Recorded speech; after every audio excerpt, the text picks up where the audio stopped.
અમે મગફળી, સોયાબીન, અડદ કે મગ ઉપાડી લીધા પછી આ સેટેલાઇટના ઇમેજના નાટકો બંધ કરી દેજો.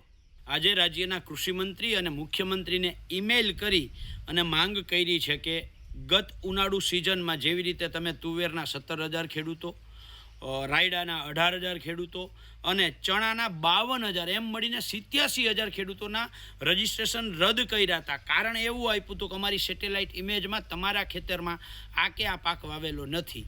અત્યારે મગફળીનું રજિસ્ટ્રેશન ચાલે છે. રજિસ્ટ્રેશનમાં ખેડૂતે તલાટી મંત્રીનો દાખલો આપ્યો છે. હારે રજિસ્ટ્રેશનમાં ખેડૂતે પોતાનો પાક પણ દર્શાવેલો છે.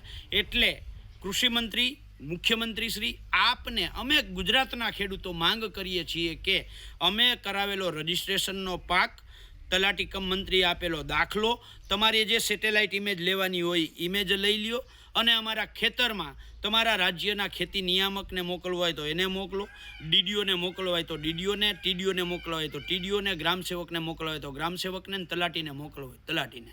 જેને મોકલવો હોય એને મોકલી અમારા ખેતરમાં સોયાબીન, મગ, અડદ અને મગફળી જે અમે પાક દર્શાવ્યો છે એ જ પાક વાવ્યો છે એ ક્રોસ વેરીફાઈ 25 સપ્ટેમ્બર પહેલાં કરી લેજો. અમે મગફળી, સોયાબીન, અડદ કે મગ ઉપાડી લીધા પછી આ સેટેલાઇટના ઇમેજના નાટકો બંધ કરી દેજો.